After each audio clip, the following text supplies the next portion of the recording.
Rebirth of mysterious professor episode 5। फिदा ने पार्थ को कहा कि वो खुद गाना गए और हाउसफुल मूवी का एक गाने के उल्टे सीधे लिरिक्स के साथ गाने लगी, जो कि पार्थ को पहले तो समझ में बिल्कुल नहीं आया, लेकिन जो बाद में समझ आए तो उसने अपने सर पर हाथ रख लिया और उसके पास आते हुए कहा, मैं म्यूजिक सिस्टम में बजा देता हूँ, तुम गाने की ऐसी तैसी मत करो।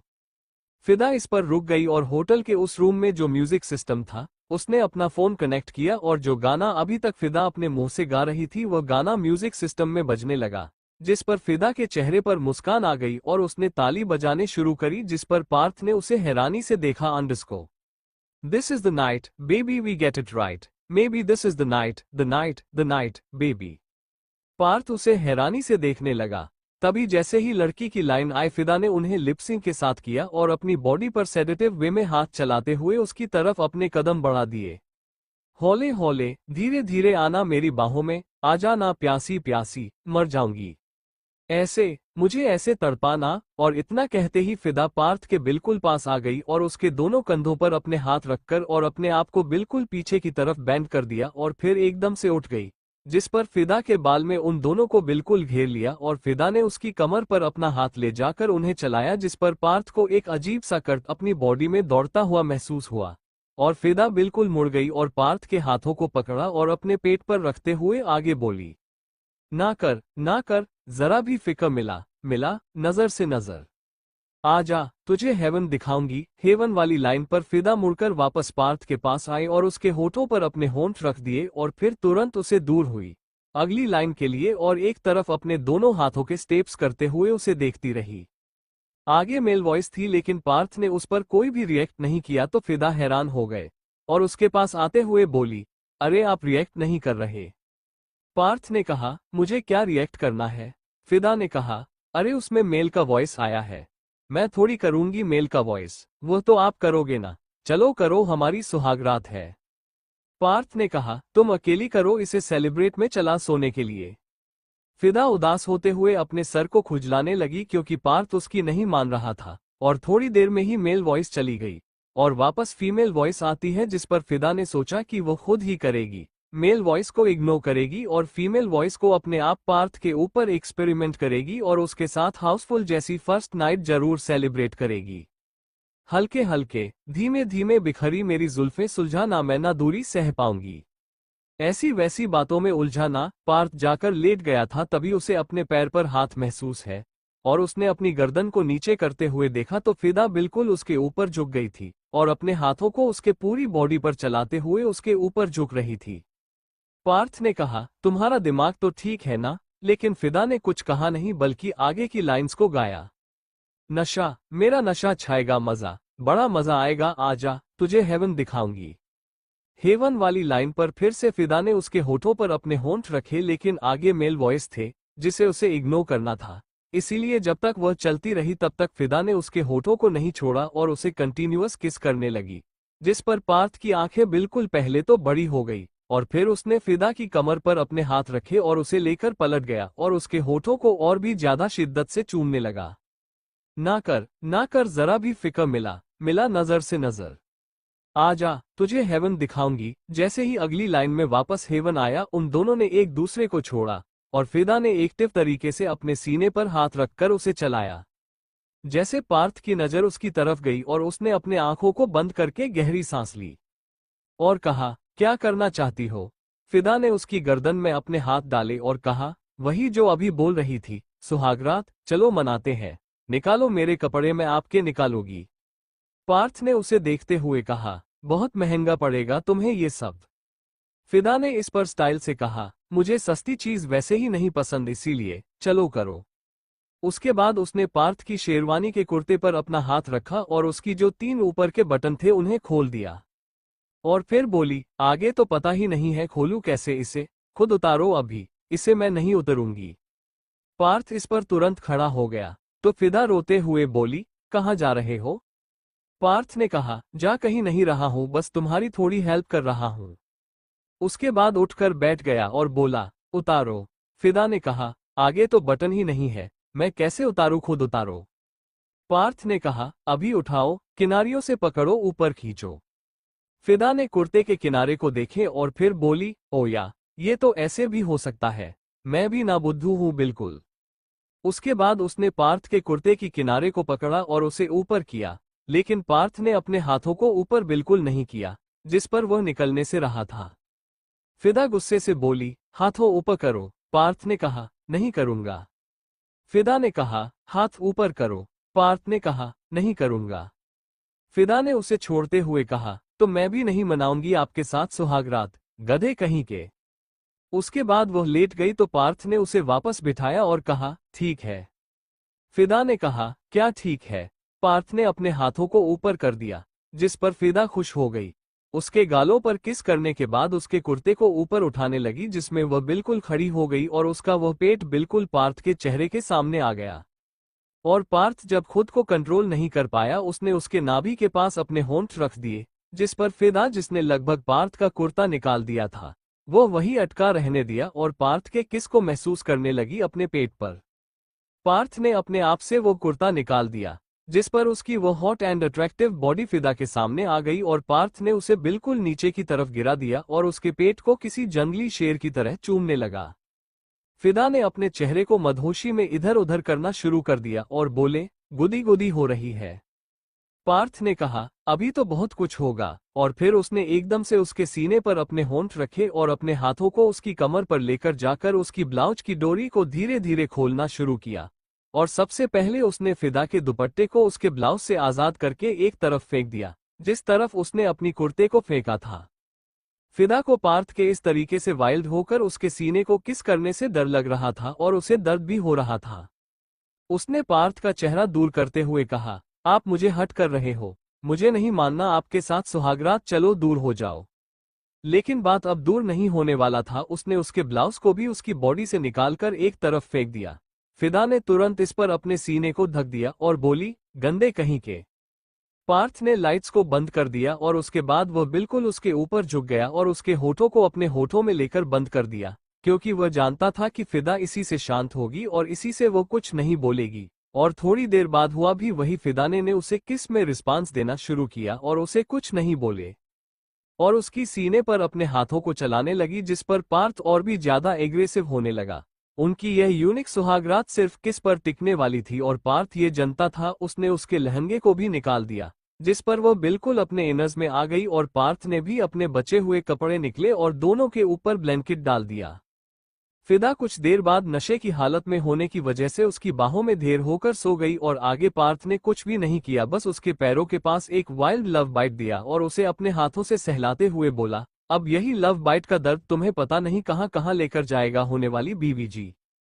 सुबह का वक्त, होटल का वो कमरा। आज इन चारों की हल्दी और मेहंदी थी, अगले दिन संगीत था और ठीक उसके अगले दिन शादी, क्योंकि उस दिन 30 तारीख थी। सबसे पहले नींद फिदा की ही खुली थी, क्योंकि उसने सुबह सुबह 5 बजे ही अपनी आंखें खोल ली थी और इतनी जल्दी पार्थ उठता था, लेकिन इस लड़की के चक्कर में वह भी गहरी नींद में था फिलहाल। और उसे ये पता था कि उसे कॉलेज तो जाना नहीं, तो फालतू में अपनी नींद क्यों खराब करना, इसीलिए उसने अपनी नींद को बिल्कुल अवॉइड नहीं किया। फिदा की जैसे ही आंखें खुली, सबसे पहले उसकी नजर सीलिंग पर गई और वो खुद से बोली, ऐसी सीलिंग मेरे घर में कब आए और सर में दर्द क्यों हो रहा है बहुत। तभी उसे अपनी बाहों में कोई महसूस होता हुआ नजर आया और उसने अपनी नजरों को नीचे किया और जब उसने पार्थ का चेहरा देखा तो हैरान हो गई। आज उसे अपनी बॉडी में पेन हो रहा था, क्योंकि पथ ने उसे लव बाइट्स दिए थे, उसे उसी का पेन हो रहा था। लेकिन उसने जब अपने ऊपर बिल्कुल भी अपना लहंगा नहीं देखा, पार्थ को भी बिना कपड़ों के देखा, तो उसे ऐसा लगा कि इस बार सच में कुछ हो गया है और उसकी आंखों से तुरंत आंसू बहने लगे। लेकिन पार्थ को इससे कोई फर्क नहीं पड़ा, वो शांति से लेटा रहा। उसने तुरंत पार्थ के कंधों पर हाथ रखकर उसे उठाने की कोशिश की तो पार्थ उसके ऊपर से उठ गया और तकिया पर अपना सर रख लिया। अब तक पार्थ का सर उसके दोनों सीने पर सर करके आराम से उन्हें तकिया बनाकर सो रहा था, लेकिन अब वो नॉर्मल और असली तकिया पर आ गया था। फिदा उठी, उसने खुद को ब्लैंकेट से ढकाना चाहा, लेकिन फिर बोले, क्या ढकूं, सब कुछ देख चुके हैं। उसके बाद उसने पार्थ के कंधे पर हाथ रखकर उसे उठाते हुए बोला, पार्थ सर उठिए, पार्थ सर उठिए ना। वो नहीं उठा रहा था तो फिदा ने धीरे से कहा, टाइगर सर, टाइगर सर। ऐसे टाइगर सुनने पर वो उठ गया, क्योंकि उसे अब यही सुनना था उसके मुंह से। उसने कहा, सोने दो ना, फिदा बहुत लेट नींद आई है। उसकी यह बात सुनकर उसकी आंखें और बड़ी हो गई और बोली, लेट क्यों नींद आई आपको, पार्थ ने कहा, तुम्हारी फरमाइश पूरी कर रहा था तो लेट तो नींद आनी ही थी। उसके बाद उसने जरा घड़ी की तरफ नजर घुमाई तो सिर्फ 5:15 हो रहे थे और वो बोला, अभी तो सिर्फ सुबह 5 बजे है। मैं तो सोया ही 3 बजे के आसपास हूँ। सोने 2 घंटे में मेरी नींद पूरी नहीं होती, इंसान को 7 घंटे की नींद चाहिए। और गांधी जी भी यही कहते थे। फिदा ने कहा, आप सिर्फ 2 घंटे सोए हैं, क्यों? पार्थ ने कहा, अभी तो बताया तुम्हारी फरमाइश पूरी कर रहा था। और तुम भी तो 2 घंटे पहले सोई हो, सो जाओ। 10 बजे के आसपास उठ जाएंगे दोनों। फिदा को और भी ज्यादा हैरानी हो रही थी। 2 घंटे पहले सोई थी, उसका मतलब क्या था? क्या वो 3 बजे तक वो सब कर रहे थे एक दूसरे के साथ? और आज तो उसे अपने पैरों के पास दर्द भी हो रहा था। उसने जल्दी से ब्लैंकेट हटाया और जब अपने पैरों के पास गहरा और डार्क लव बाइट का निशान देखा तो वो समझ गई कि इस बार पक्का कुछ हुआ है। पर कैसे हुआ है, उसे कुछ याद नहीं आ रहा। तभी उसे याद है कि उसने एंगेजमेंट में एक ड्रिंक किया था, लेकिन उसके बाद उसे कुछ याद नहीं आया। उसने अपने सर पर हाथ रखा और अपने बालों को नोचते हुए बोली, है भगवान, है भगवान, मतलब मैंने फिर से नशा कर लिया था। मेरी मम्मी को पता चलेगा ना कि उनकी बेटी ने एक हफ्ते में 2 बार ड्रिंक किया है, तो मेरी जान निकाल देगी, मेरी खाल उधेड़ देंगे। पार्थ ने कहा, ऐसा कुछ नहीं होगा, कोई मेरी बीवी को डांट नहीं लग सकता। फिदा ने कहा, अभी तक हुए नहीं है हम आपकी बीवी, शादी नहीं हुई अभी तक, सिर्फ एंगेजमेंट हुई है। पार्थ ने कहा, डोंट मैटर बिकॉज हम दोनों एक हो चुके हैं। हम दोनों के शरीर आपस में मिल चुके हैं, तो इसमें कोई बड़ी बात नहीं है। हम दोनों के बीच सब कुछ हो चुका है जो एक पति पत्नी के बीच होता है। और वैसे भी कल तुम ही कह रही थी, सुहागरात मनाते हैं, सुहागरात मानो। तो मैंने भी तुम्हारी बात मान ली, मना ली सुहागरात। फिदा की आंखें बड़ी हो गई और उसने कहा, आप उठकर बात क्यों नहीं करते? पार्थ खड़ा हो गया और बोला, जल्दी बोलो, मुझे फिर सोना है। फिदा ने कहा, क्या सच में सब कुछ हो गया? पार्थ ने बिल्कुल मासूमियत जैसा फेस बनाया और अपना सर हाँ में हिलाते हुए बोला, ऑफ कोर्स वाइफी, सब कुछ हो गया। तभी तो मुझे भी और तुम्हें भी बॉडी में इतना पेन हो रहा है। फिदा ने इस पर अपना सर हाँ खिलाते हुए कहा, हो तो रहा है। पार्थ को हंसी आ रही थी, लेकिन इस बार वो ये चीज बताने नहीं वाला था कि वो नाटक कर रहा है, चाहे कुछ भी हो जाए। अब नहीं बताएगा वो उसे, उसने बहुत परेशान किया था पिछली बार, उसे बहुत परेशान किया था और फ्रेशर्स की नाइट से ज्यादा किया था। तब तो वह रुक गया था और इस बार तो उसने अपनी बॉडी को सेडेटिव तरीके से सहलाकर पार्थ के लगभग सारे के सारे अरमान बाहर निकले थे। ऐसे में वह कैसे अपना मतलब पूरा नहीं करे? उसने कहा, क्या हुआ, पेन हो रहा है? फिदा ने उसकी तरफ देखा और अपना सर हाँ में हिलाया और फिर रोने लगी और बोली, मम्मी को पता चलेगा तो बोलेगी कि तूने ये सब कर दिया। पार्थ को हंसी आ रही थी और फिर वो बोला, पता चल भी गया तो क्या हो गया, हम दोनों तो हस्बैंड वाइफ है ना, और हस्बैंड वाइफ के बीच तो ये सब होता है। फिदा ने कहा, हुए थोड़ी है, नशे में मैंने बोल दिया हस्बैंड वाइफ है, इसका मतलब ये थोड़ी है कि हो गए। फिदा रो रही थी इसलिए उसकी आंखें बंद थी और पार्थ अपने होठों को आगे की तरफ थोड़ा सा राउंड करके उसे देखकर हंस रहा था। उसे बड़ा मजा आ रहा था अपनी इस बीवी के साथ गेम खेलने में, और क्यों ना आए, इसने भी बहुत गेम खेले। यह नशे की हालत में ऐसी हो जाती है, उसे पहली बार पता चला, वैसे तो इतनी भोली भाली बनती है, और नशे की हालत में। उसने खुद से कहा, मतलब असलियत में वह है जो यह नशे की हालत में होती है मेरे सामने, फालतू में ही आंसुओं की टंकी लेकर घूमती है। रो बेटा, रो, जितना रोना है, मैं इस बार बिल्कुल भी नहीं पिघलूंगा। पार्थ को बड़ा मजा आ रहा था फिदा को परेशान करने में और वो कुछ भी नहीं बोल रहा था। वो रो जा रही थी क्योंकि पिछले रात को फिदा ने उसे बड़ा परेशान किया था, उसके अरमान तक बाहर निकाल दिए थे, लेकिन उस लड़की को उस पर बिल्कुल भी तरस नहीं आया। तो अब पार्थ उस पर बिल्कुल भी तरस नहीं कर रहा था। पार्थ को बड़ा मजा आ रहा था फिदा को इस तरीके से परेशान करने में, और वो बोली, अभी हमारा क्या होगा? पार्थ ने कहा, क्या होगा, मतलब वही होगा जो मंजूर है खुदा होगा। फिदा ने कहा, अरे नहीं, अगर हमारे घर पर किसी को पता चल गया कि हम दोनों के बीच ये सब हुआ है तो कितना डांट खाएंगे। पार्थ ने कहा, नहीं खाएंगे, क्योंकि हम दोनों होने वाले पति पत्नी है, तो कुछ नहीं कहेगा कोई। और उसके बाद उसने ब्लैंकेट के अंदर से फिदा के पैर पर अपने हाथ रखा, जिस पर फिदा की सांस अटक गई, लेकिन उसने कुछ कहा नहीं क्योंकि वह तो सब कुछ कर चुका था। तो उसके पैर पर अपना हाथ रखी या ना रखी, क्या ही फर्क पड़ रहा था, उसे तो डर लग रहा था। फिदा अभी भी रोए जा रही थी, जिस पर पार्थ ने कहा, चलो अब उठ जाओ, हमारी आज हल्दी है और उसके बाद मेहंदी है, घर जाना है। और फिदा ने इस पर पार्थ को देखा और कहा, लेकिन आपको तो सोना था। पार्थ ने कहा, तुम्हारे इस आंसुओं की टंकी ने मेरी नींद को गायब कर दिया, चलो घर चलते हैं। उसके बाद वह उठ गया और फिदा ने अपनी आंखों को बंद कर लिया क्योंकि पार्थ बिल्कुल नेकर था, सिर्फ वह अपने बॉक्सर में था। पार्थ ने जब ऐसे अचानक से फिदा को अपनी आंखें बंद करते हुए देखा तो बोला, क्या हुआ, आंखें क्यों बंद करें? फिदा ने कहा, वो आपने अपने कपड़े पूरे नहीं पहने हैं ना, इसीलिए। पार्थ ने कहा, तो तुमने भी कौन से पूरे पहने हैं? पर मैंने देख लिया ना, और जब एक लड़का लड़की को देख सकता है तो एक लड़की तो आसानी से एक लड़के को देख सकती है। So open your eyes, you are my wife. Fida ने इस पर अपने चेहरे से हाथ हटाया और कहा, ऐसे कैसे हम आपकी वाइफ? मेरा मतलब है कि अभी हुए नहीं है, होंगे। पार्थ ने कहा, एंगेजमेंट हो गई है हमारी, तो उस हिसाब से you are my half wife right now.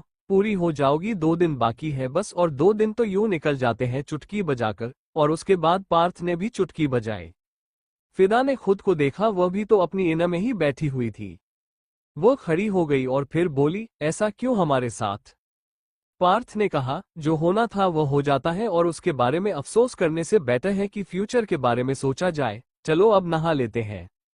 उसके बाद उसके पास आया और उसे अपनी गोद में उठा लिया, जिस पर फिदा एकदम हैरान हो गई। उसे शर्म आ रही थी पार्थ के सामने इस तरीके से, इसलिए उसने अपनी नजरों को झुका लिया और चेहरे को भी।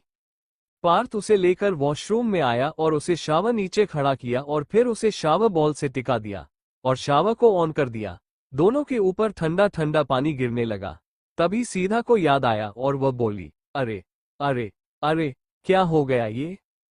पार्थ ने पूछा, क्या हो गया? फिदा बोली, हमारे कपड़े। कपड़े क्या पहनेंगे, और ये तो गीले हो गए, मैं इन्हें थोड़ी पहनूंगी। पार्थ ने कहा, कपड़े आ चुके हैं।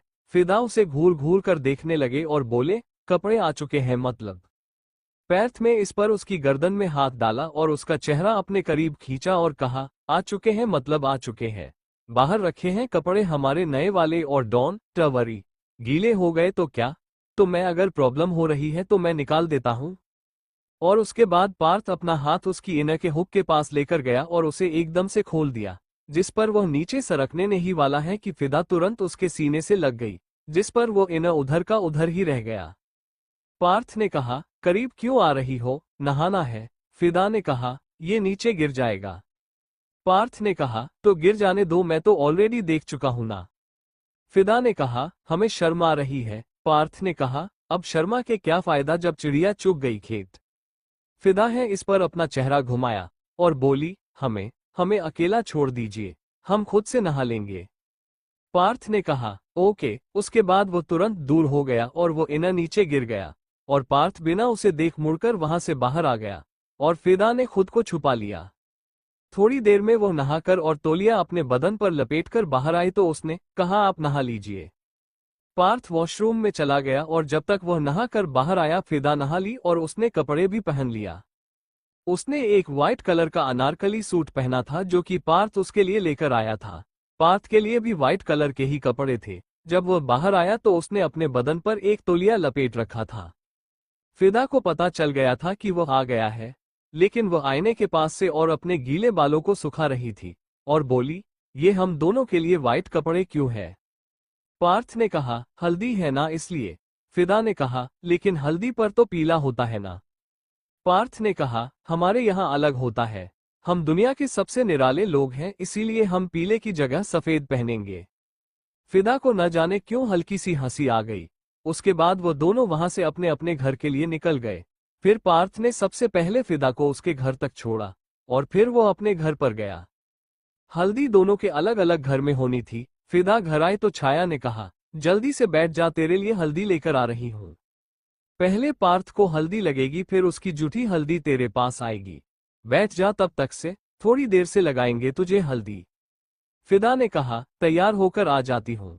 छाया ने कहा, ये कपड़े हल्दी के लिए ही तो पार्थ ने भिजवाए थे, हमने यही पहनना है, बैठ जा। हाल में एक पंगत बढ़ा रही थी जहां पर फिदा को बैठना था और उसे अच्छे से सजा भी दिया गया था।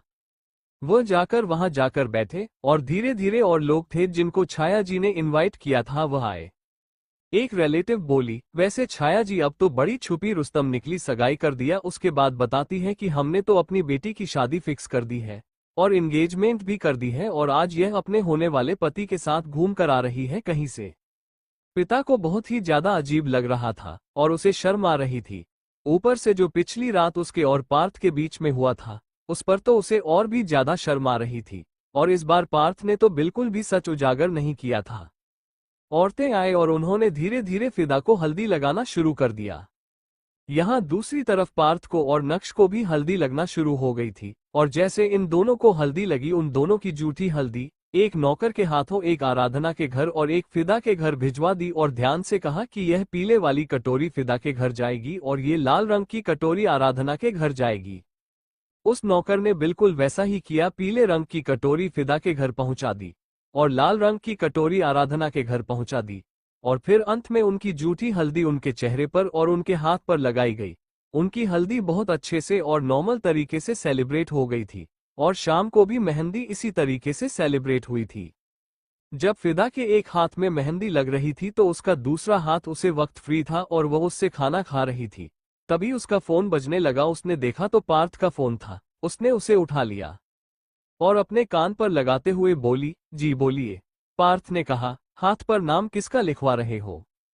फिदा ने कहा, आपका ही लिखवाऊंगी और किसका लिखवाऊंगी?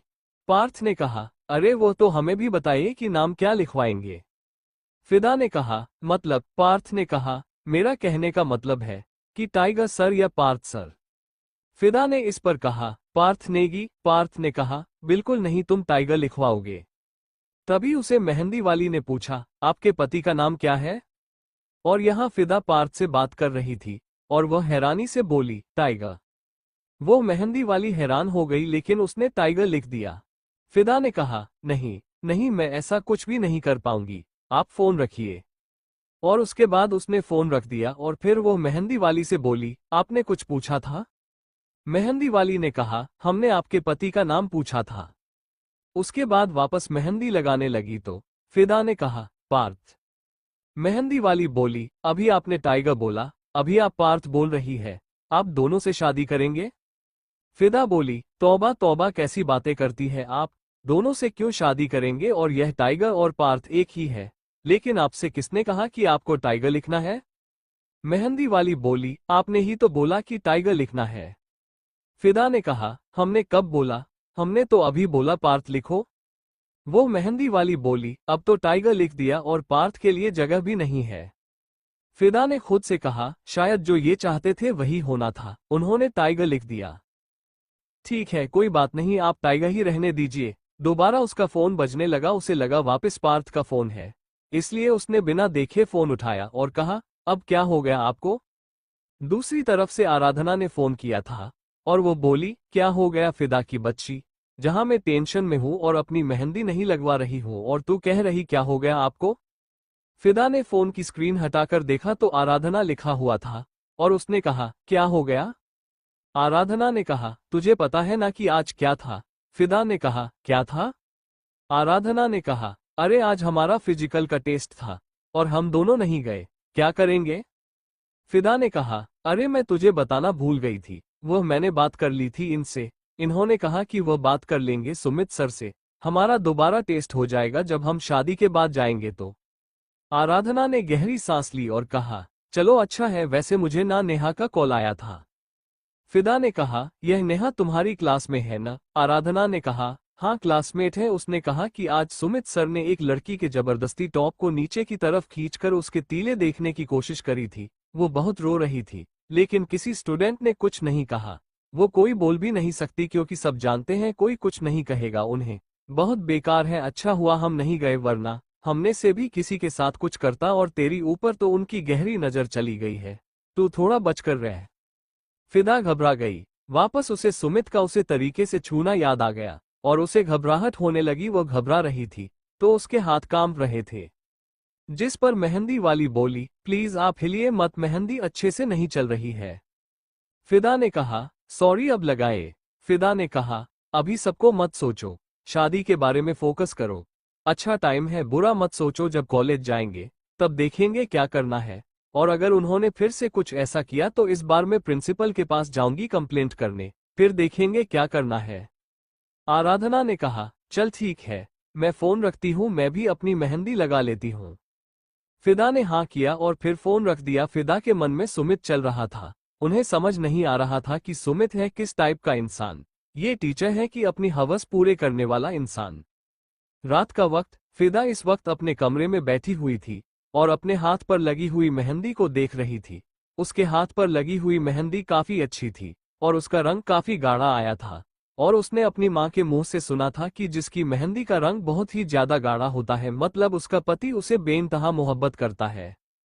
और वह पति की मोहब्बत तो पहले ही देख चुकी थी, लेकिन अब उसे विश्वास भी पूरा हो गया था। पता नहीं क्यों।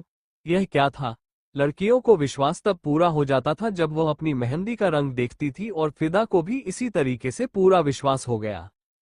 कल संगीत नहीं था, शादी थी। थोड़ी देर पहले ही घर पर फोन आया था पंडित जी का कि कुछ प्रॉब्लम हो रही है, 30 तारीख की शादी में वो 29 की कर सकते हैं, इसीलिए संगीत का प्रोग्राम कैंसिल कर दिया था। उन्होंने कहा था कि रिसेप्शन पर तो डांस होगा ही तो संगीत ना रखें, बाकी उससे कोई प्रॉब्लम नहीं होगी, इसीलिए शादी की तारीख पहले की आ गई थी और अब अगले दिन ही शादी थी। और एजेंट में दोनों का लहंगा दे दिया था ताकि उनका ब्लाउज अच्छे से रेडी होकर सुबह तक आ जाए। फिदा का अचानक से फोन बजने लगा। उसने देखा कि पार्थ का फोन है। उसने टाइम देखा तो रात के 11 बजे बज रहे थे। फिदा को तो आदत थी रात के 1 बजे तक जागने की। उसे बस सुबह सोने का मौका मिलना चाहिए। वो सुबह बिस्तर नहीं छोड़ेगी, लेकिन रात को वह कितनी भी देर तक जाग सकती थी। वह हैरान हो गई क्योंकि 11 बजे तक पार्थ का जागना मतलब कोई प्रॉब्लम है या फिर कोई इंपॉर्टेंट बात। फिदा ने फोन उठा लिया तो दूसरी तरफ से पार्थ की सीरियस भारी टोन आई, क्या कर रही हो? पार्थ इस वक्त बालकनी में था, शर्टलेस। वो सिर्फ अपने लोअर में था जिसमें उसका वो टाइगर वाला टैटू बहुत अच्छे से चमक रहा था और वो बाहर की हवाओं को अपने ऊपर महसूस कर रहा था। फिदा भी खड़ी होकर बालकनी में आ गई और बिल्कुल पार्थ की तरह वो चांद को देख रही थी और बोली, कुछ नहीं, बस अपने हाथ की मेहंदी को देख रही थी और खुद से कह रही थी कि हमारे पति मतलब हमारे होने वाले पति हमसे बहुत प्यार करते हैं और शादी के बाद भी करेंगे। उसके बाद उसके चेहरे पर मुस्कान आ गई। तभी पार्थ ने कहा, शादी के बाद प्यार तो तब करूंगा जब मैं शादी करूंगा। फिदा हैरान हो गई और बोली, मतलब? पार्थ ने कहा, एक दिन कट गया तुम्हारे साथ किस्मत अच्छी नहीं है। इसमें मैंने तुम्हें क्या कहा था, शायद तुम भूल गई हो। मैंने कहा था कि प्यार करो तब मैं शादी में बैठूंगा। शाम को 4 बजे की बारात है और 5 बजे शादी, तो मुझे 2 बजे तक आंसर चाहिए, प्यार करती हो या नहीं। क्योंकि अगर नहीं करती तो मैं मंडप पर नहीं आऊंगा। मेरी फैमिली का तो पता नहीं, लेकिन तुम्हारी फैमिली की इंसल्ट बहुत अच्छे से होगी और मैं यहाँ पर तुम्हारी कोई भी मदद नहीं करूंगा, क्योंकि जहां मेरे प्यार की इज्जत नहीं वहां मैं नहीं। मैं इतने समय से कुत्तों की तरह तुम्हारे पीछे भाग रहा हूँ प्यार के लिए, लेकिन तुम नहीं मान रही मेरे प्यार को, इसीलिए जब तक मानेगी नहीं तब तक मैं शादी नहीं करूंगा। हाँ, शादी वाले तारीख के बाद अगर तुम्हें कभी रियलाइज हो जाए कि तुम मुझसे प्यार करती हो तो आ जाना बताने, हम मंदिर में शादी कर लेंगे। लेकिन कल शादी नहीं होगी। अगर तुमने 2 बजे तक अपने प्यार का सच्चा कन्फेशन नहीं किया, और मुझे कोई झूठा कन्फेशन भी नहीं चाहिए, मुझे रियल चाहिए, रियल। फिदा हैरान हो गई और बोली, सर आप क्या कह रहे हैं? इतनी जल्दी कैसे किसी को प्यार हो सकता है? आपको लव एट फर्स्ट साइट हो गया? इसका मतलब ये थोड़ी कि मुझे भी आपसे। पार्थ ने उसकी बात काट दी और कहा, हो जाता है अगर होना हो तो। अगर प्यार होना होगा तो पहली नजर में हो जाएगा, अगर नहीं होना होगा तो जिंदगी भर साथ रह लो तो भी नहीं होगा। और मुझे ऐसे इंसान के साथ साथ नहीं रहना जो सिर्फ मुझे मेरे लिए प्यार दे, अपनी खुशी के लिए प्यार ना दे। मुझे असली वाला चाहिए, नकली से मुझे कोई मतलब नहीं है। फिदा ने कहा, आपको जैसा प्यार चाहिए मैं दूंगी ना। पूरी कोशिश करोगी कि आपको वो असली लगे और असली ही दूंगी। नकली प्यार क्या होता है? मुझे तो पता ही नहीं कि असली प्यार और नकली प्यार में डिफरेंस क्या होता है। मुझे प्यार का पता है कि प्यार क्या होता है और मैं दूंगी ना आपको। आपको शादी के ठीक तुरंत बाद पता चल जाएगा, और वैसे भी प्यार दे तो चुके हम दोनों एक दूसरे को। पार्थ ने कहा, हम दोनों एक हो चुके हैं। इसका मतलब यह नहीं है कि तुम मुझसे प्यार करती हो। वो तुमने नशे में किया था, और जिस्मानी तौर पर एक हो जाना प्यार नहीं कहलाता। पूरी तरीके से तन मन धन आत्मा हर तरीके से एक दूसरे को प्यार करना, वो प्यार कहलाता है। सिर्फ तन से एक दूसरे को प्यार दे देना वो प्यार नहीं होता। वो सिर्फ इस समाज की खरीद होती है कि दोनों को बस एक दूसरे के करीब आना है। तो भूल जाओ कि शादी के बाद मैं तुम्हारे करीब भी आऊंगा। अगर तुमने मुझसे प्यार नहीं किया तो वैसे भी शादी तो तब होगी ना जब तुम मुझसे प्यार करोगी। प्यार नहीं करोगी तो शादी नहीं होगी, और शादी नहीं होगी तो हम जिस्मानी तौर पर दोबारा एक भी नहीं होंगे। फिर तुम अपनी जगह पर, मैं अपनी जगह। तो सोच लेना, दोपहर 2 बजे तक का वक्त है। उसके बाद पार्थ ने फोन काट दिया और गुस्से से चांद की तरफ देखने लगा, क्योंकि वो अब तक बस ऐसे ही टाल रहा था। लेकिन वह पागल नहीं था जो ऐसे ही शादी करेगा। उसे प्यार से शादी करनी थी, सौदेबाजी नहीं करनी थी कोई। अगले दिन जहां फिदा के चेहरे पर मुस्कान होनी चाहिए, आज उसके चेहरे पर उदासी थी, क्योंकि उसे प्यार नहीं हुआ था। उसे समझ नहीं आ रहा था कि पार्थ मान क्यों नहीं रहा है। इतना सब कुछ हो गया था, ऐसे में शादी से पीछे हट जाना ये सच में दोनों परिवार की नाक कटाने जैसा था, और वह अपने परिवार की नाक नहीं कटने दे सकती थी। 12:30 बज गए थे। उसे छाया एक बार नहीं कई बार आकर बोल चुकी थी कि वो तैयार होने के लिए चली जाए, लेकिन वह नहीं जा रही थी। तभी वो अचानक से कमरे से बाहर निकली और नीचे आई। उसने इस वक्त एक नॉर्मल रेड कलर का अनारकली सूट पहना हुआ था। छाया बोली, चलो फाइनली तुम तैयार होने जा रही हो। फिदा ने कहा, मैं थोड़ी देर में आ रही हूँ। मैं कहीं जा रही हूँ। छाया ने कहा, कहाँ जा रही है? आज तेरी शादी है। फिदा ने कहा, बस थोड़ी देर में आ जाऊंगी, आप चिंता मत कीजिए। और मैं वहीं से सीधा पार्लर चली जाऊंगी तैयार होने के लिए। आप मुझे वहां लेने आ जाना, मैं आती हूँ। छाया कुछ बोलती इससे पहले ही फिदा भाग गई घर से। वो तुरंत टैक्सी बुक करके वहां से चली गई। वो अपने फोन को खोलने लगी, क्योंकि उसमें पार्थ का थोड़ी देर पहले मैसेज आया था। उसने कहा था कि वह उसे राजस्थान की उस ऊंची पहाड़ी पर मिले जहां से अगर कोई जाता है तो वापस लौटकर नहीं आता।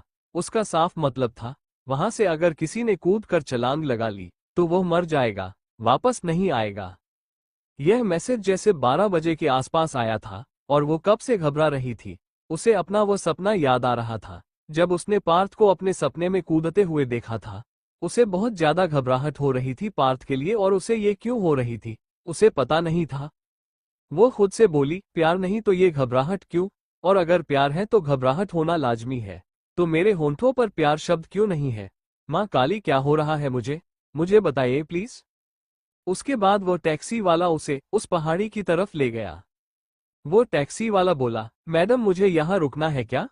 फिदा बोली, नहीं आप जाइए। उस टैक्सी वाले को बिल्कुल सही नहीं लग रहा था ऐसे फिदा को अकेले इस तरफ छोड़ना, और वो बोला, मैडम आप पता नहीं कब तक यहाँ रुकोगे, और उसके बाद शाम हो जाएगी, दिन ढलने लगेगा, आपको प्रॉब्लम होगी, मैं रुक जाता हूँ यहाँ पर। फिदा बोली, मुझे कोई और लेने आ जाएगा, आप चिंता मत कीजिए, मैं चली जाऊंगी। और थैंक यू, आपने मेरे लिए इतना केयर किया, बहुत कम लोग होते हैं ऐसे। उस टैक्सी वाले ने अपना सर हाँ में हिलाया और अपनी टैक्सी को घुमा दिया, और वो उस पहाड़ी पर आ गई। उसे अपना सपना धीरे धीरे आगे चलते हुए क्लियर होता रहा। सपना आज तक उसका धुंधला था, वो साफ होने लगा। उसे याद आया कि उसने इसी तरीके से लाल रंग का अनारकली पहना हुआ था, और सामने बिल्कुल इसी तरीके से पहाड़ था। ऐसे ही हवा चल रही थी जैसे फिलहाल चल रही है। उसने सपने में बिल्कुल ऐसे ही देखा था। अचानक से बादल गरजने लगे, बिजली और चमकने लगी, लेकिन बारिश नहीं हुई थी। तभी उसे एक आवाज आए, क्या करने आए हो यहाँ पर? सौरभ को आई लव यू बोलने आए हो फिर से? पार्थ की आवाज पर वो मुड़ गई। उसने गहरी सांस ली और कहा, थैंक गॉड आप सही है बिल्कुल।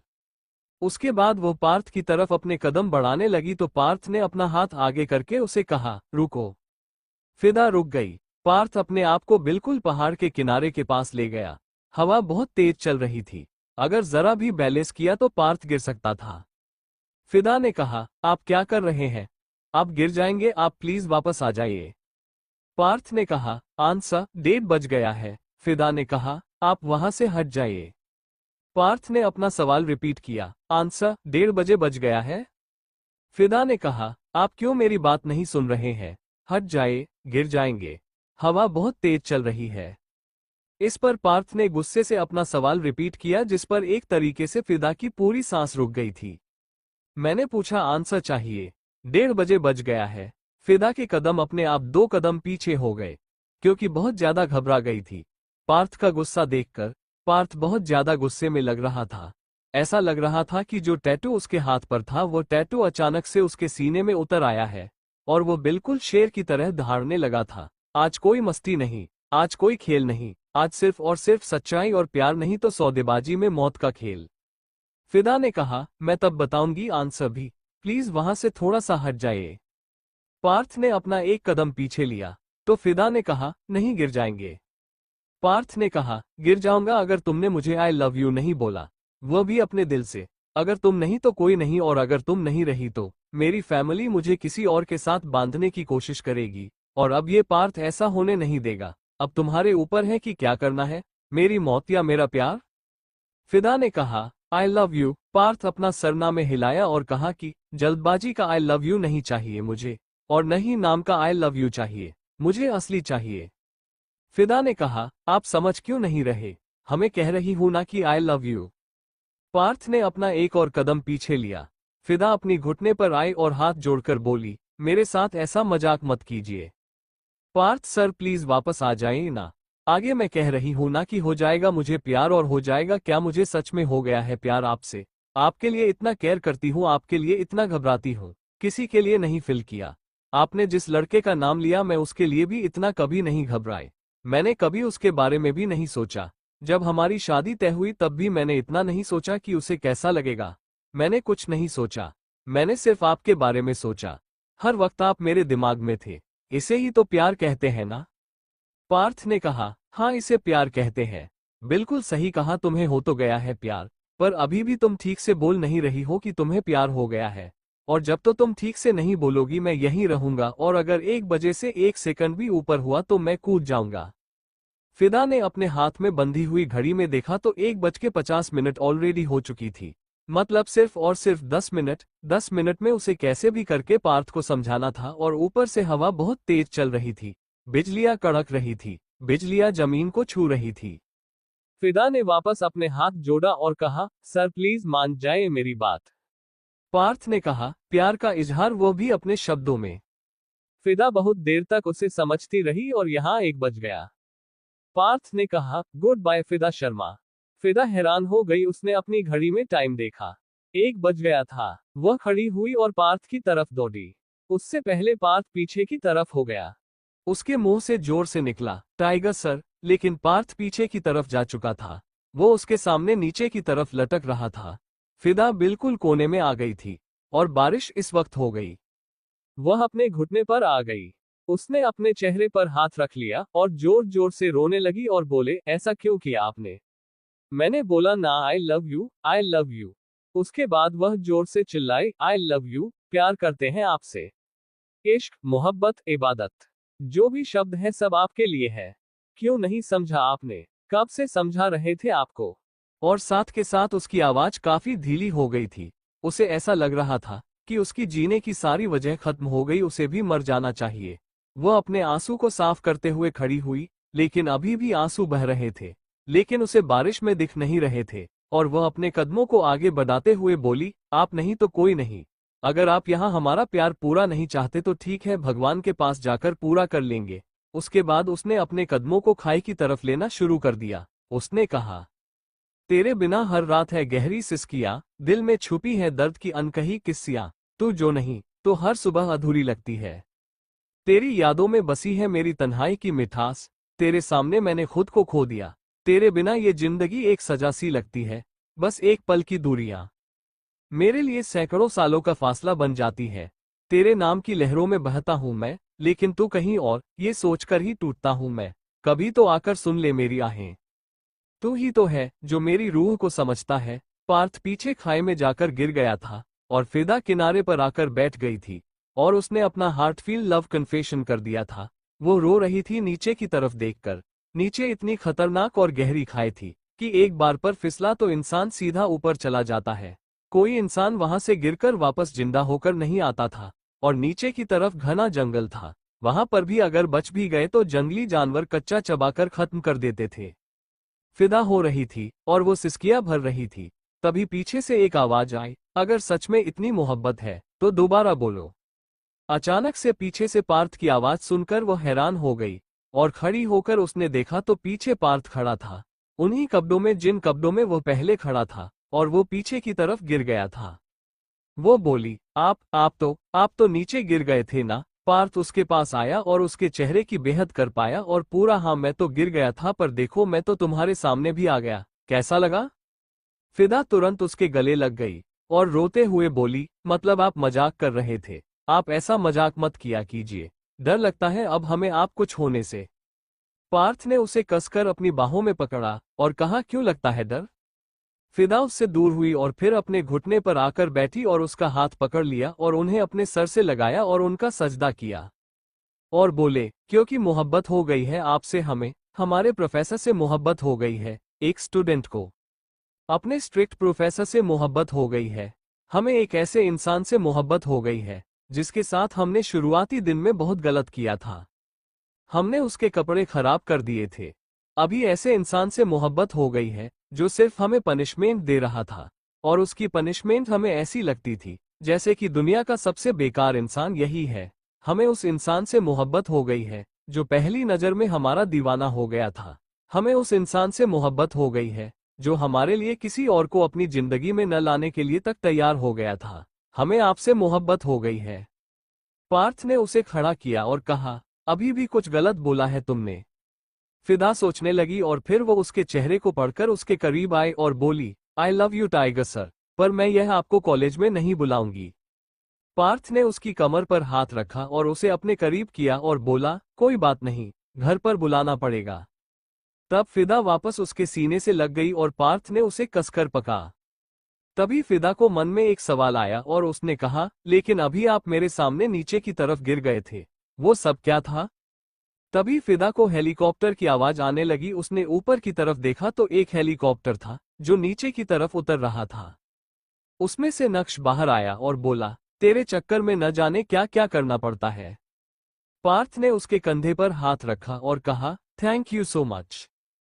फिदा ने कहा, आप यहाँ कब आए? नक्श ने कहा, मैं तुमसे पहले आ गया था और इसमें तुम्हारा सारा जवाब। नक्श के हाथ में कैमरा था, उसने उसे चालू करके फिदा को दे दिया। फिदा ने उसे देखा तो उसमें सच में पार्थ था। वो उसे रोक रही थी लेकिन वह रुक नहीं रहा था और वह एकदम से नीचे की तरफ गिर गया, जिस पर फिदा ने अपनी आंखें बंद कर ली और वह रोकर अपने कन्फेशन को पूरा कर रही थी। और जिस टाइम को अपना कन्फेशन पूरा कर रही थी उसी वक्त रस्सी से पार्थ को वापस ऊपर की तरफ खींचा गया था, जो कि ज्यादा हवा चलने की वजह से और बिजली कड़कने की वजह से उसे रस्सी पर बिल्कुल भी फिदा का ध्यान नहीं गया था, क्योंकि वो बहुत ही पतली रस्सी थी और ऐसी रस्सी को यूजुअली फिल्म इंडस्ट्री में काम में लाया जाता है अगर कोई ऐसा ही से वहां पर शूट करना होता था तो। और उस रस्सी से पार्थ को ऊपर लेकर आया गया और हेलीकॉप्टर के जरिए वो दूसरी तरफ आकर खड़ा हो गया। फिदा ने गुस्से से कुछ कैमरा को छोड़ दिया और फिर पथ के पास आई और उसके सीने पर मानते हुए बोली, मतलब आप नाटक कर रहे थे? अब नीचे गिरे तो थे लेकिन रस्सी के सहारे, मतलब आपने जानबूझकर हमारे मुंह से ये सब निकाला। अगर थोड़ा दिन और लगा देती तो और भी ज्यादा अच्छे से निकलता ना हमारे दिल की जज्बात।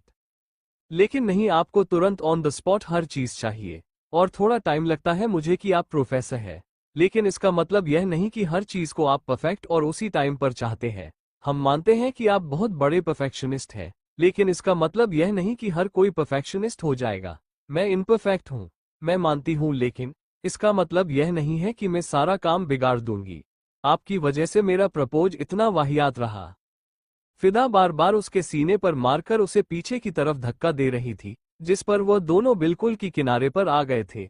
पार्थ ने जब देखा कि किनारे पर आ गए तो पार्थ ने कहा, अब सच में गिर जाएंगे, क्योंकि ना मेरे पास रस्सी ना तुम्हारे पास है और इस बार सच में भगवान के पास जाकर हमें अपनी प्रेम कहानी पूरी करनी पड़ेगी। फिदा ने पार्थ की बात सुनकर पीछे देखा और वह डर गई और उसने तुरंत पार्थ का हाथ अपनी तरफ खींचा, जिस पर वह दोनों नीचे की तरफ गिर गए। बारिश अभी भी हो रही थी, दोनों के बाल, कपड़े, सब कुछ खराब हो गया था।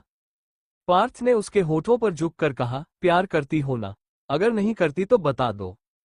फिदा ने सामने से जाकर ही उसको किस कर दिया, क्योंकि उसे पता था कि ऐसे तो यह आदमी मानने से रहा। नक्श ने उन दोनों की एक फोटो खींच ली और कहा, बेटा तुझे ना, अब मैं इसी से चिढ़ाया करूंगा हमेशा। और उसके बाद वह हेलीकॉप्टर की तरफ जाते हुए बोला, भाई आजा जल्दी, बारिश वैसे ही बहुत कम हो गई है, अगर तेज हो गई ना तो वापस नहीं जा पाएंगे, फिर करते रहना शादी नहीं इस खाई के पास। वो दोनों उठे और हेलीकॉप्टर में चले गए। उसके बाद फिदा वहां से उस तरफ चली गई जहां पर उसे तैयार होने जाना था। वहां पर अच्छे से वह नहाए, अपने बालों को धोया और फिर उसने अपना लहंगा पहना और उन्होंने उसका मेकअप और हेयर स्टाइल करना शुरू कर दिया। कुछ देर बाद वहां पर सुनील जी अपनी गाड़ी को लेकर आ गए और वापस फिदा को लेकर घर की तरफ चले गए। शाम का वक्त हो रहा था, 3 बजे बज गए थे। पार्थ के घर से बारात निकलने को हो गई थी।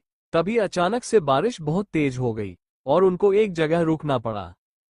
फिदा के घर पर यह खबर पहुंचा दी गई थी कि बारिश बहुत तेज हो गई, इसलिए बारात को बीच में रुकना पड़ा कहीं पर।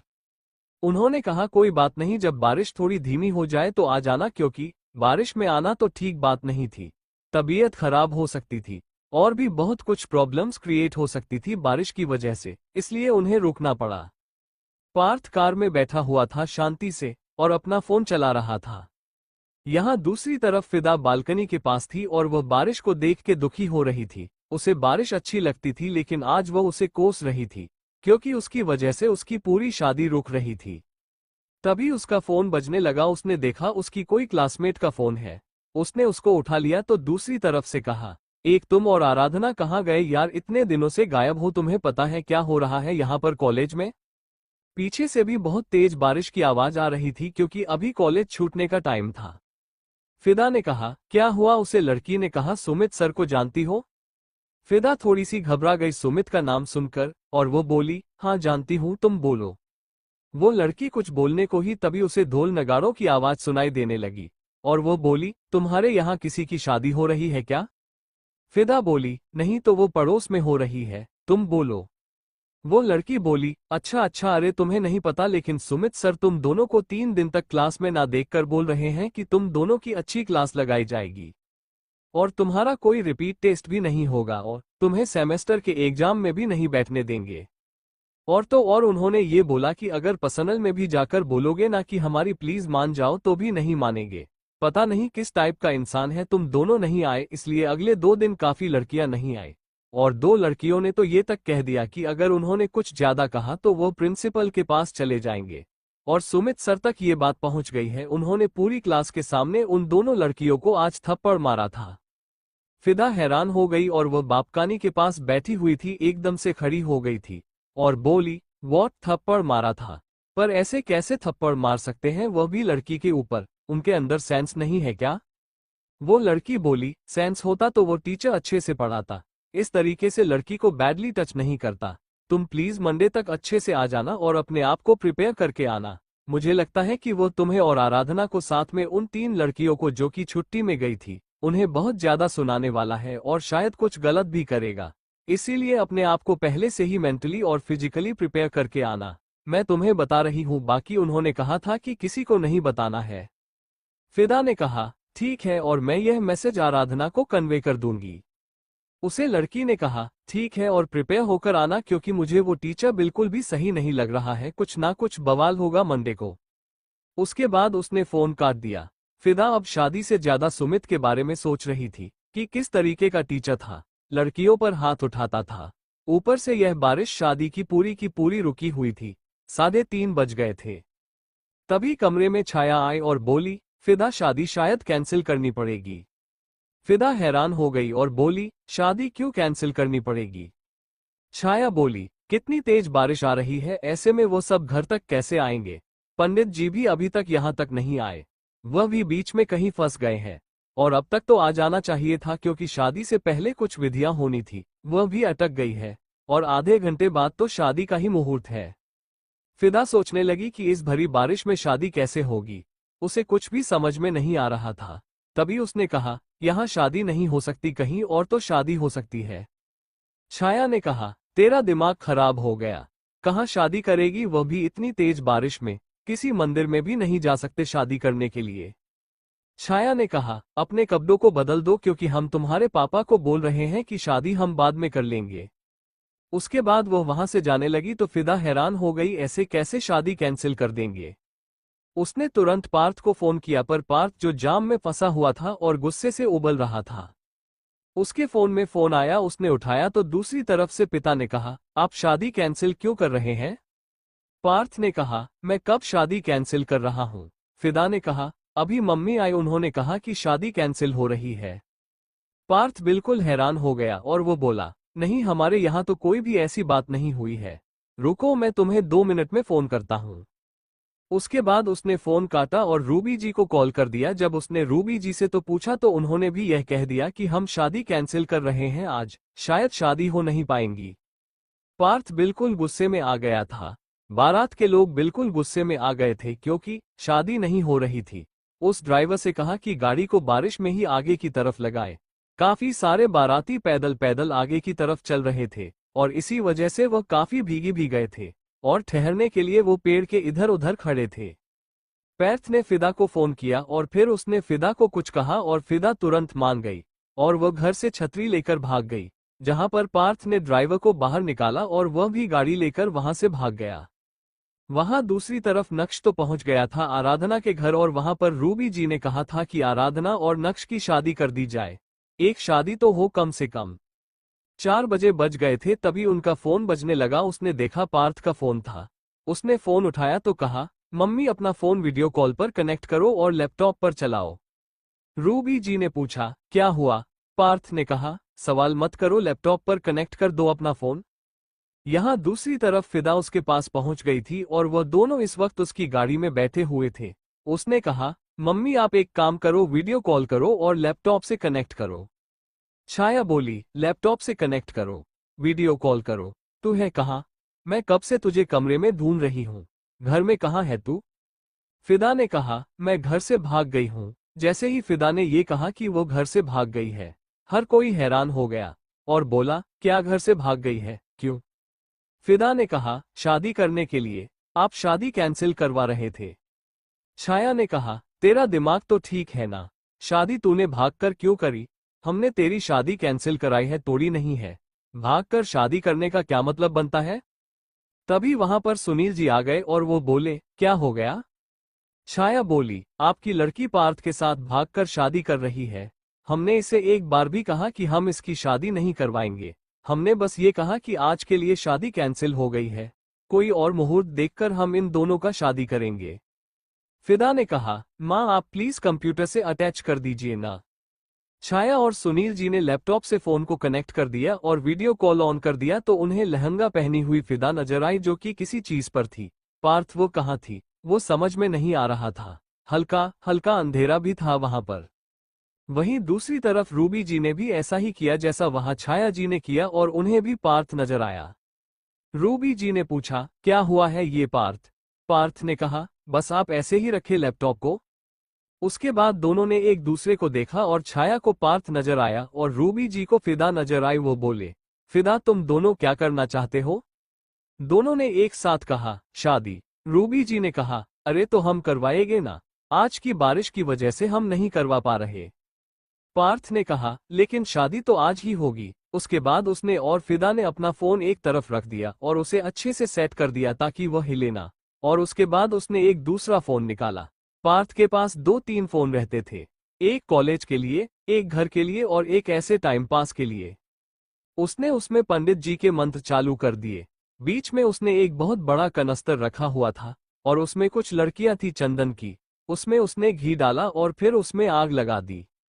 रूबी जी ने कहा, यह क्या किया तूने? पार्थ ने कहा, शादी के लिए हवन कुंड जला रहा हूँ। रूबी जी ने कहा, कहाँ हो तुम दोनों? दोनों ने एक साथ कहा, ट्रक के अंदर। उनकी आंखें बड़ी हो गई और छाया जी ने कहा, ट्रक के अंदर शादी? रूबी जी को जब छाया जी की आवाज आई तो उन्होंने कहा, छाया जी क्या कर रहे हैं? छाया जी ने कहा, मुझे क्या पता ये क्या कर रहे हैं। रूबी जी ने कहा, मैंने थोड़ी कहा था कि उनकी शादी तोड़ी जा रही है, बस कैंसिल की जा रही है, आज के लिए पोस्टपोन हो रही है। लेकिन ये तो भागकर शादी कर रहे हैं, वह भी इतनी बारिश में। पार्थ ने फिदा का हाथ पकड़ा और बोला, जहां प्यार होता है ना वहां ना रिश्तेदार देखा जाता है, ना बाराती नहीं बारिश मौसम, कुछ नहीं देखा जाता, वहां सिर्फ शादी देखी जाती है। मैंने इश्क किया है, मोहब्बत नहीं। मोहब्बत में हर किसी को देखा जाता है, लेकिन इश्क में सिर्फ अपने प्रेमी को देखा जाता है। और मेरे अंदर इस शादी को करने का पूरा जुनून और जिद है, और मैं अपने जुनून और जिद को पूरा करके रहूंगा। उसके बाद पंडित जी के मंत्र अचानक से चालू हो गए। दूसरी तरफ जहां नक्श और आराधना की शादी हो रही थी, वह भी हैरान हो गई क्योंकि वहां पर भी लैपटॉप पर शादी चालू करवा दी थी और पंडित जी हैरान हो गए थे। उन्होंने कहा, ऑनलाइन मंत्र? पार्थ ने कहा, ऑनलाइन का जमाना है तो ऑनलाइन ही करेंगे ना। वैसे भी आजकल के पंडित मंत्र को खा जाते हैं, कभी कभी शादी को खत्म करने के लिए जल्दी से। लेकिन यहाँ ऐसा कुछ नहीं होगा, या स्टार्ट टू एंड और अच्छे से मंत्र मिलेगा। नाउ एंजॉय योर वेडिंग, क्योंकि हम चाहते हैं कि आप हमारी शादी में शामिल रहे, इसीलिए वीडियो कॉल किया। अब जैसा आप बोल रहे हैं वैसा वैसा करते रहिए। पंडित जी, कब फेरे लेने हैं, कब मंगलसूत्र पहनना है, कब सिंदूर करना है, वो बताते रहिए। और उसके बाद पार्थ थोड़ा चिल्लाया और कहा, ट्रक के ड्राइवर साहब थोड़ा धीरे मत चलाना, और ना ही ज्यादा तेज चलाना, नॉर्मल चलाना। यहाँ आग जल रही है, हमारे ऊपर गिर गई ना तो हमारे साथ तुम्हारा भी राम नाम सत्य हो जाएगा। नक्श ने कहा, तेरा दिमाग खराब हो गया है क्या पार्थ? पार्थ ने कहा, कुछ ऐसा ही समझ लो। और उसके बाद धीरे धीरे शादी की विधियां आगे बढ़ती गई। वो इस वक्त एक कैसे ट्रैक में थे जिसका ऊपर से साइड से हर जगह से ढका हुआ था। बस सामने से जो शटर था उसे उन्होंने खोल दिया था, ताकि बाहर की हल्की हल्की रोशनी और हवा अंदर आता रहता कि उन्हें ना गर्मी लगे ना घुटन महसूस हो। और उन्होंने एक ट्रक ड्राइवर को हायर कर लिया था। बात कुछ देर पहले की बात कुछ ऐसी थी, फिदा घर से भाग तो गई थी और वो छतरी लेकर पार्थ के पास पहुंच भी गई थी और उसकी गाड़ी में बैठी हुई थी। वो बोली, कैसे करेंगे शादी, मुहूर्त निकल रहा है, सिर्फ 10-15 मिनट बचे हैं। पार्थ ने कहा, करेंगे ना शादी, कुछ तो करेंगे ही। तभी उसे ट्रक एक तरफ से दूसरी तरफ जाता हुआ नजर आया। पार्थ ने गाड़ी को घुमा दिया और वह सीधा उसे टेकओवर करके उसके आगे चला गया। ट्रक अचानक से रुक गया और उसका मालिक गाड़ी में से चिल्लाया, क्या हो रहा है ये सब? दोनों छतरी लेकर बाहर आए और फिर बोले, शादी करनी है। ट्रक ड्राइवर बोला, अरे शादी करनी है तो मंडप पर मंदिर जाकर करो ना, यह मेरे ट्रक को क्यों रोका है? मेरा ट्रक है, तुम्हें हवन कुंड लगता है? पार्थ के चेहरे पर एक टेढ़ी मुस्कान आई और वह बोला, हवन कुंड का तो पता नहीं, लेकिन हाँ, मंडप यही बनेगा, हम इसके अंदर शादी करेंगे। ट्रक ड्राइवर की आंखें बड़ी हो गई और कहा, ट्रक के अंदर शादी? नशा करके आए हो क्या तुम लोग? पार्थ ने कहा, नशा नहीं करके आए हैं, लेकिन हाँ, हमें शादी ट्रक के अंदर ही करनी है। और हाँ, सामान हम ले आएंगे, क्योंकि कुछ दूरी पर एक मंदिर है, हम वहां से ले आएंगे। मंदिर में कर नहीं सकते क्योंकि वह जगह थोड़ी खुली हुई है, बारिश में भीग जाएंगे और हमारा हवन कुंड का सारा सामान भीगकर खाक हो जाएगा। ट्रक के अंदर शादी होगी। और वैसे भी अगर पार्थ नेगी की शादी अलग तरीके से ना हुई तो क्या वो शादी हुई? इसीलिए शादी तो ट्रक के अंदर होगी। वो ट्रक ड्राइवर बोला, तुम्हारा दिमाग खराब हो गया है। फिदा बोली, दो प्रेमी शादी करना चाहते हैं, तुम्हें उसमें प्रॉब्लम क्या है? तुम्हारा ट्रक हम खरीद नहीं रहे हैं और ना ही किसी को बेच रहे हैं, बस कुछ वक्त के लिए शादी के लिए चाहिए। मुश्किल से आधा एक घंटा लगेगा। अपने ट्रक को बस इधर उधर घुमाते रहो, अभी भी तो इधर उधर घूम ही रहे हो। ट्रक ड्राइवर ने कहा, पैसे लगेंगे। पार्थ ने कहा, कितने? ट्रक ड्राइवर सोचने लगा और कहा, 10,000। पार्थ ने कहा, ठीक है, दे दूंगा। उसके बाद वो ट्रक ड्राइवर के साथ मंदिर की तरफ गया और वहां से सामान लेकर वो ट्रक के ऊपर चढ़ गया और वहां पर उसने सब कुछ सेट किया। Flashback and. जैसे ही पार्थ और फिदा ने उन्हें ये बताया कि उन्होंने इस तरीके से ट्रक में शादी करने का आइडिया निकला है, तो उन सब ने अपना सर पीट लिया और कहा, सच में तुम सच में दुनिया के 8वें अजूबे हो पार्थ। तुम्हारी नॉर्मल शादी हो ही नहीं सकती थी। करो जैसे करनी है शादी, मुझे तो शादी से मतलब है। पंडित जी ने कहा, तो चलिए अब फेरे ले लीजिए वरना टाइम निकल जाएगा। उसके बाद उसने नक्श आराधना को भी कहा कि वह भी फेरे ले। पार्थ और फिदा ने भी ट्रक के अंदर फेरे लिए। वो हल्का हल्का ट्रक हिल डल रहा था क्योंकि वो चल रहा था, एक जगह टिका हुआ नहीं था। पार्थ ने कसकर फिदा का हाथ पकड़ा था और वो दोनों ट्रक के अंदर जो उन्होंने हवन कुंड बनाया था उसके फेरे लेने लगे। और उसके बाद वो दोनों ने फेरे लिए और पार्थ ने फिदा के साथ मिलकर सारे के सारे वचन को दोहराया जैसे कि नक्श दोहरा रहा था। उसके बाद पंडित जी ने कहा, अभी वार वधू के मांग में सिंदूर भरेगा। पार्थ ने अपनी जेब से सिंदूर की डिब्बी निकाली और उसे पूरी की पूरी फिदा की मांग में डाल दिया, जिस पर हल्का हल्का सिंदूर उसकी आंख में भी गया और नाक पर भी गिर गया। शायरी जो कि नक्श की तरफ थी वह बोली, कमाल है पार्थ, मतलब तुम अपनी बीवी से प्यार बहुत करते हो, इतना सारा सिंदूर उसकी नाक पर गिर गया। नक्श ने कहा, इतना सिंदूर नहीं, उसने जानबूझकर डाला है, इतना सारा सिंदूर ताकि नाक पर गिर ही जाए।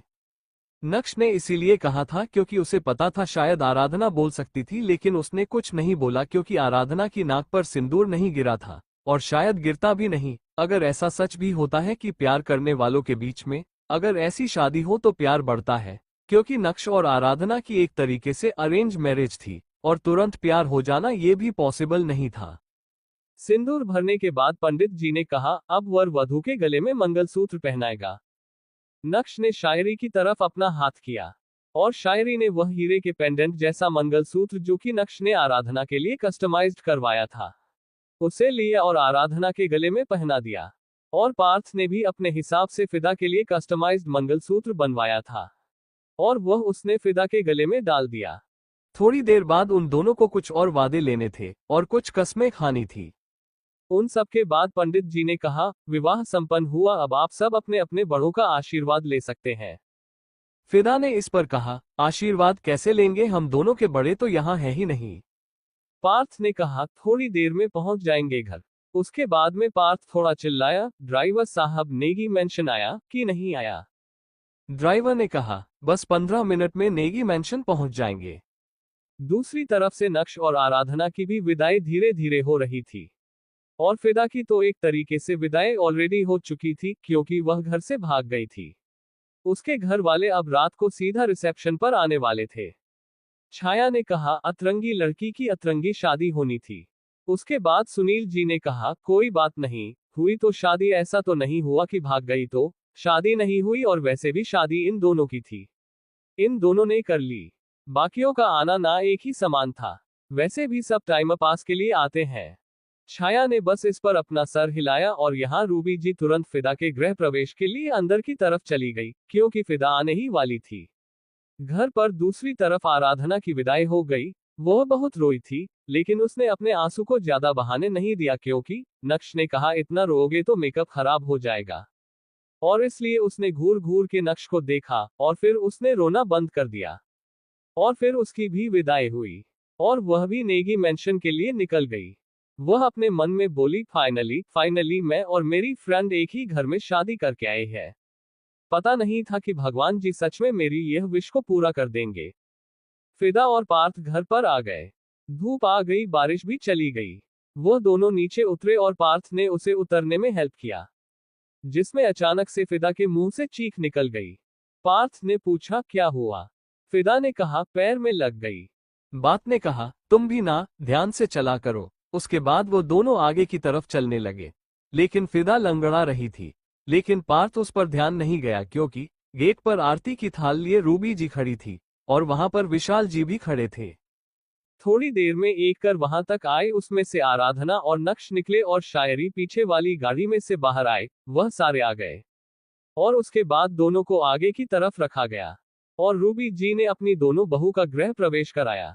उन दोनों ने आरती की थाली में अपना पैर रखा और दोनों लक्ष्मियां घर के अंदर दाखिल हुए। दाखिल होने के बाद वह सब मंदिर की तरफ गए और उन्होंने महादेव की आरती करी। और उसके बाद दोनों दोस्तों, जो कि अब देवरानी और जेठानी बन गई थी, उन्होंने एक दूसरे को गले लगाया। फिर रूबी जी ने कहा, अब चलो जल्दी से, मैं तुम्हें कमरे में भिजवा देती हूँ। थोड़ी देर में मेकअप स्टाइलिश आ जाएगी, वो तुम्हें रिसेप्शन के लिए भी तैयार करेंगे।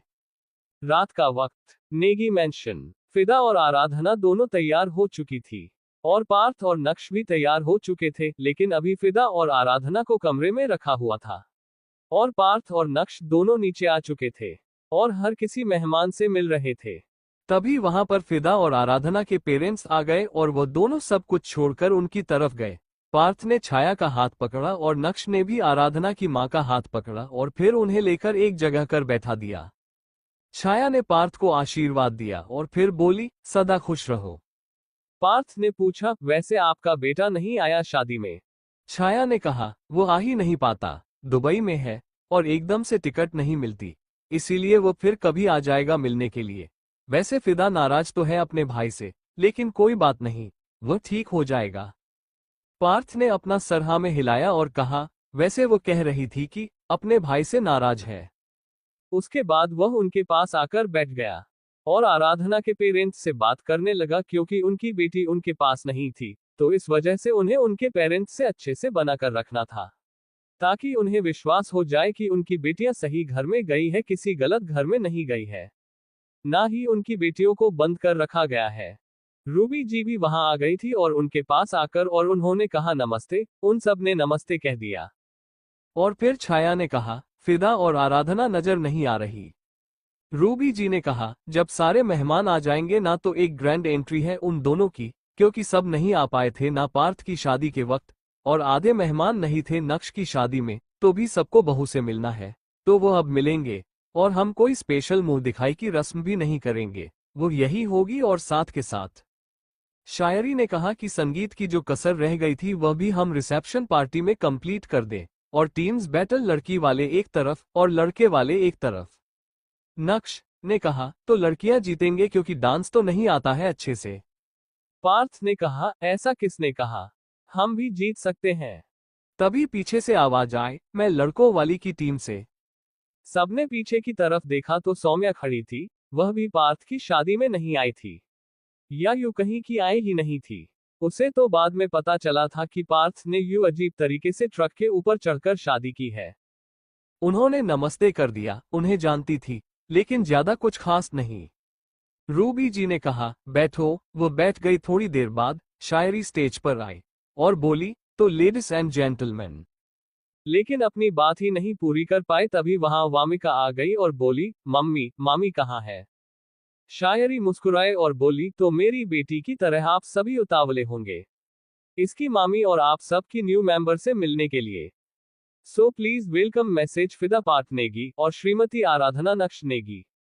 और उसके बाद उसने तालियां बजाई और वामिका को गोद में लेकर एक तरफ आ गई। थोड़ी देर में सीडीओ से होते हुए फिदा और आराधना दोनों आ गई। दोनों ने इस वक्त लहंगा पहना हुआ था और उनके सर पर दुपट्टा था, क्योंकि यह उनकी परंपरा थी। वो दोनों नीचे आ गई और उसके बाद नक्श और पार्थ खड़े होकर अपनी अपनी वाली के पास आ गए।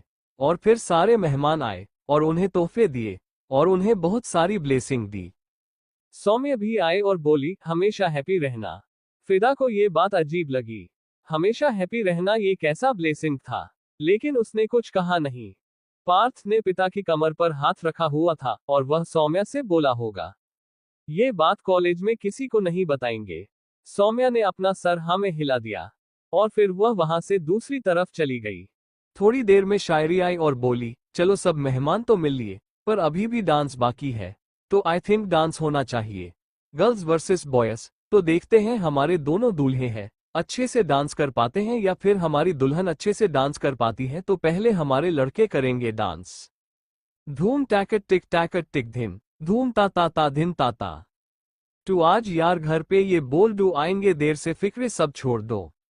आज हक से अपने हिसाब में हम जो करने चले गलती वो जोड़ लो। पार्थ और नक्श एक साथ डांस किया और अपने हाथों को आपस में जोड़ा और फिर हल्का सा राउंड घूम गए और उसके बाद वो दोनों स्टेज के बिल्कुल बीच में आ गए और उन्होंने अपना डांस स्टार्ट किया। और उनके पैरों की धड़कन उनके हाथ के धड़कन से ज्यादा मूड में थी और अच्छी थी, और वो दोनों एक जगह बैठकर अपने अपने पतियों को देख रही थी। तू आज यार कुछ लम्हों के लिए बिगड़ी राहों पे तुम पैरों को मोड़ दो। आज हक से दुनिया को भूल के जितने हैं कायदे वो सारे तोड़ दो। पार्थ ने अपना हाथ एक आगे किया और उस हाथ के ऊपर नक्श ने अपना हाथ रखा और फिर उन दोनों ने एकदम से उसे नीचे किया और फिर एकदम से उसे ऊपर की तरफ उठा दिया और दोनों ने 360 डिग्री राउंड लिया और फिर अपने राइट हैंड और राइट लेग को घुमाया और उन्हें फ्लो पर टैप करने लगे। हो खुली ग्राउंड में आके ऊंचा साउंड बजा के रेड वाला कलर लगा के नाचेंगे हीरो बैन कर जैसी लास्ट लाइन हुई। अचानक से लाइट सारी की सारी बंद हो गई और 2 स्पॉटलाइट जली जिनके नीचे नक्श और पार्थ खड़े थे। और फिर दोनों ने अपने हाथ जोड़े और अपना लेफ्ट लेग उठाकर उसे लेफ्ट राइट मूव करने लगे और हल्का हल्का आगे पीछे भी होने लगे। अपने दूसरा पैर जमीन पर एकदम से टीका पड़ा था उसकी मदद से। हो जय जय शिव शंकर, आज मूड है भयंकर, रंग उड़ने दो हे, रंग उड़ने दो हे, हम आए बैंड थैन कर की मूड है भयंकर, रंग उड़ने दो हे, रंग उड़ने दो हे। उन दोनों भाइयों का डांस बिल्कुल ही एनर्जेटिक था और ऐसा लग रहा था कि दोनों बहुत अच्छे से प्रैक्टिस करके आए हुए हैं। और आराधना ने धीरे से फिदा से कहा, हम दोनों को तो डांस ही नहीं आता, क्या करेंगे। फिदा ने कहा, मुझे जैसा आता है वैसा करेंगे, वैसे भी गेम है, गेम की तरह में लो, अगर हार भी गए तो क्या हो गया? आराधना ने कहा, सही कह रही है। कोई बात नहीं, अगर यह जीते हैं तो ये जितने दो। वैसे भी हमारे ही पति है, कौन से किसी गैर के पति है। फिदा इस पर मुस्कुराने लगी और पार्थ को देखने लगी और फिर अचानक से वहां से नक्श गायब हुआ और अचानक से अंधेरा हुआ। और एक स्पॉटलाइट के अंदर फिदा और पार्थ दोनों थे और वह दोनों उस गाने पर डांस कर रहे थे। हो जय जय शिव शंकर, आज मूड है भयंकर, रंग उड़ने दो, हे। रंग उड़ने दो, हे। दोनों ने एक दूसरे के हाथों को क्रिस क्रॉस करके पकड़ा और फिर एकदम से आगे हुए और 360 डिग्री राउंड घूमा और दूसरी तरफ आगे और दोनों ने अपनी पोजीशन को चेंज किया और फिर एक कपल डांस वाला पोज दिया और अपने राइट लेग्स को बिल्कुल आगे की तरफ स्प्रेड किया और अपनी कमर को बिल्कुल पीछे की तरफ स्प्रेड किया और दोबारा 360 डिग्री घूम गए और एक दूसरे के चेहरे के करीब आ गए। टिक टाक टिक, धुन के गीले गीले सुर सुन के बारी बारी यहां जम के आजा, देसी कमर पे थुमके उछाल दे। हो सारे शर्मान आज छठ के, जरा जरा नशा करके, जितनी भी है शर्म दिल से निकल दे, अपनी ही शर्तों पे नचना। आज रंगों से कोई नहीं बचना, कल सुबह तक अब नहीं थकना री हो डू राउंड लगा के 100 पाउंड उड़ा के, हो विलयती भांग चढ़ा के नाचेंगे हीरो बैन कर। यह गाना हद से ज्यादा फास्ट हो गया था और उन दोनों के स्टेप्स भी हद से ज्यादा फास्ट हो गए थे, जिस पर बार बार उन दोनों के हाथ, होंठ और चेहरे आपस में टकरा रहे थे और दोनों का डांस काफी एनर्जेटिक लग रहा था और ऐसा लग रहा था कि वह दोनों किसी डांस कंपटीशन में पार्ट लिए हुए हैं और एक साथ उसे कंपटीशन को जीतने के लिए जी जान लगा रहे हैं, जबकि ऐसा कुछ नहीं था। वहां असल में नक्श और पार्थ डांस कर रहे थे और सिर्फ नक्श की जगह फिदा खुद को इमेजिन कर रही थी। हो जय जय शिव शंकर, आज मूड है भयंकर, रंग उड़ने दो, हे। रंग उड़ने दो, हे। हम आए बैंड थैन कर की, मूड है भयंकर, रंग उड़ने दो, हे। रंग उड़ने दो, हे। हो जय जय शिव शंकर, आज मूड है भयंकर, रंग उड़ने दो, हे। रंग उड़ने दो, हे। जय जय शिव शंकर, आज मूड है भयंकर, जय जय शिव शंकर, आज मूड है भयंकर, जय जय शिवशन, जय जय शिव, जय जय शिवशन, जय जय शिव शंकर, आज मूड है भयंकर, रंग उड़ने दो, रंग उड़ने दो, रंग उड़ने दो। उनके डांस करने के बाद शायरी स्टेज पर आए और बोली, अब लड़कियों की बारी, देखते हैं ये किस पर डांस करते हैं। वो दोनों उठ गई, लेकिन आराधना को हल्का हल्का डर लग रहा था क्योंकि उसे तो बिल्कुल डांस नहीं आता था। फिदा भी कभी कभी स्कूल में डांस कंपटीशन में पार्ट ले लिया करती थी, लेकिन आराधना वह तो बिल्कुल डम थी डांस करने में। उसे तो हाथ पैर भी ठीक से हिलाना नहीं आता था, लेकिन फिदा ने कहा कि कुछ नहीं होगा, कोई कंपटीशन नहीं चल रहा है। अगर गर्ल्स वर्सेस बॉयज में बॉयज जीत भी गई तो उसे कोई फर्क नहीं पड़ेगा। दोनों स्टेज पर आए और फिर उनके लिए भी गाना बजा, डोला रे डोला, और उन दोनों में भी जितना हो सके उतने अच्छे से डांस किया और सब ने तालियां भी बजाए, लेकिन उतना अच्छा नहीं था जितना लड़कों का था, क्योंकि उन दोनों की ताल से ताल बहुत अच्छी थी। लेकिन आराधना को डर लग रहा था, इसलिए अचानक से उसका पैर ट्विस्ट हुआ और वह नीचे गिर गई। फिदा ने उसे देखा और कहा, आराधना, और नीचे बैठ गई और आराधना के पैर को देखने लगी। नक्श जल्दी से उसके पास आया और उसका पैर देखने लगा। वह ट्विस्ट हो गया था और हल्का सा लाल हो गया था, उसे रोना आ रहा था। आराधना की फैमिली भी उसी तरफ आ गई, सब उस तरफ आ गए। शायरी ने कहा, डांस कंपटीशन यही खत्म होता है और लड़के वाले जीत गए। और आराधना रोते हुए बोली, सॉरी फिदा, मेरी वजह से हम हार गए।